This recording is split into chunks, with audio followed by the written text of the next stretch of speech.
Silchar capital পয়েন্টে সড়ক সংস্কারের কাজে হাত দিলেন বজরংদলের কর্মীরা।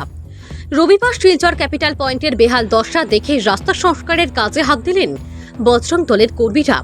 সংবাদ মাধ্যমের সাথে কথা বলতে গিয়ে বজরংদলের কর্মী জানান, অনেকদিন ধরে শিলচর ক্যাপিটাল পয়েন্টের রাস্তার মধ্যে বিশাল আকারের গর্তে পরিণত হয়ে আছে এবং অনেক মানুষ প্রাণের ঝুঁকি নিয়ে এই রাস্তা দিয়ে চলাফেরা করতে হয় দিনরাত্রি।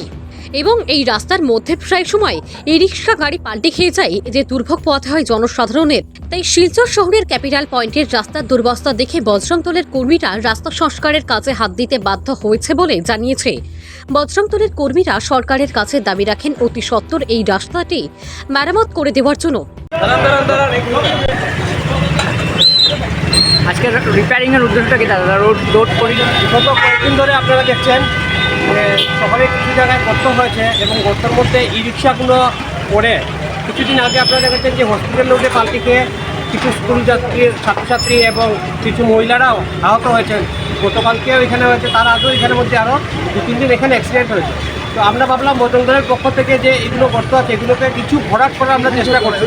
কিছু জায়গায় আমরা কিছু মেটেরিয়ালস পেয়েছিলাম, এই মেটেরিয়ালসগুলো এনে আমরা এখানে একটু গর্ত আমরা ভরাট করার চেষ্টা করছি। কিন্তু গর্তগুলো এত বড় যে আমরা প্রায় 2-3 ট্রাক আমরা মাল এনেছি, কিন্তু এইগুলো এখানে মানে পর্যাপ্ত হচ্ছে না। তো আমরা চেষ্টা করছি যতটুকু সম্ভব আমরা এই গর্তগুলো ভরাট করার চেষ্টা করছি এবং পিডব্লিউ ডিপার্টমেন্টের কাছে অনুরোধ রাখবো যে এই রাস্তাতে ব্যস্ততম রাস্তা আপনারা দেখতে পাচ্ছেন, এই ভাঙা রাস্তার জন্য কীভাবে প্রতিনিয়ত অ্যাক্সিডেন্ট এবং ট্রাফিক জ্যামের সৃষ্টি হচ্ছে।